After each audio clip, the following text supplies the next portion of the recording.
La guerre en Ukraine est entrée aujourd'hui dans sa septième semaine et l'Est du pays, désormais cible prioritaire de la Russie, s'attend à une nouvelle offensive russe et continue d'évacuer sa population civile. Hier, 1200 personnes ont pu quitter la région de Louhansk, selon son gouverneur, mais dans des conditions très difficiles, en l'absence de tout cessez-le-feu. On va retrouver, pour en parler, le correspondant de RFI en Ukraine, Stéphane Suan. Bonjour. Stéphane, comment se déroulent ces évacuations de civils, dans l'est, du pays? Alors vous savez, les autorités ukrainiennes appellent ces manœuvres d'évacuation l'opération de la dernière chance, alors que l'état-major à Kiev estime que les forces russes sont en train de se regrouper et pourraient lancer une offensive majeure dans l'est de l'Ukraine dans un horizon d'environ 3 à 4 jours. Ce qui est certain, c'est que pour les Ukrainiens, la situation est beaucoup plus précaire dans le Donbass qu'ailleurs en Ukraine. Alors l'objectif des autorités est d'éviter le maximum de personnes civiles, de pertes civiles, mais également de personnes qui seraient enfermés au milieu des combats, mais aussi des drames humains comme celui qui s'est déroulé à Mariupol.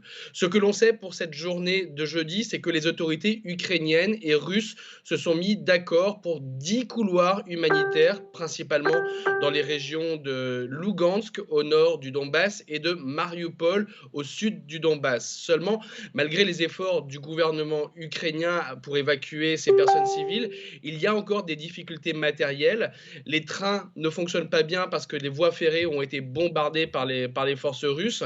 Rien que pour la journée de mercredi, ce sont 5000 personnes qui sont sorties du Donbass, les trois quarts dans la région de Mariupol, mais c'est encore peu par rapport aux besoins humains, alors que des villes comme Severodonetsk, Slaviansk ou Kramatorsk pourraient être prises dans les taux des combats dans quelques jours.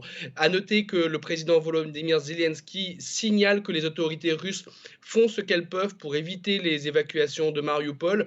Selon le président ukrainien, le Kremlin souhaiterait à éviter au maximum des témoignages sur la situation humanitaire dramatique dans la ville assiégée.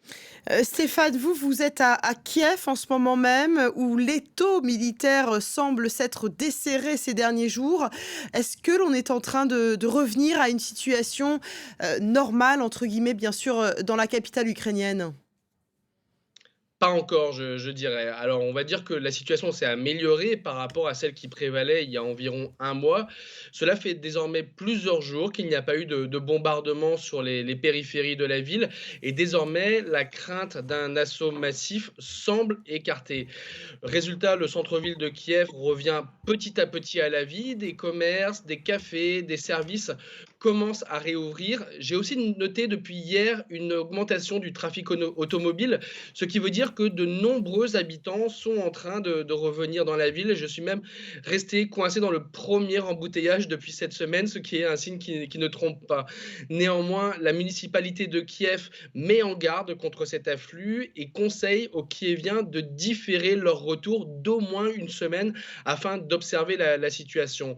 En effet, ce midi, il y a des sirènes qui ont encore retenti dans le centre-ville de Kiev. Pour la mairie, le risque de bombardement par des missiles balistiques n'est toujours pas écarté. La capitale est donc bien entendu largement sous administration militaire et désormais avec la grande bataille qui s'annonce dans le Donbass, la ville de Kiev pourrait passer de la situation d'une ville de front, d'une ville assiégée, à une ville d'arrière-front concentrée sur le soutien à l'effort de guerre. Merci beaucoup Stéphane Suan, en direct, de Kiev.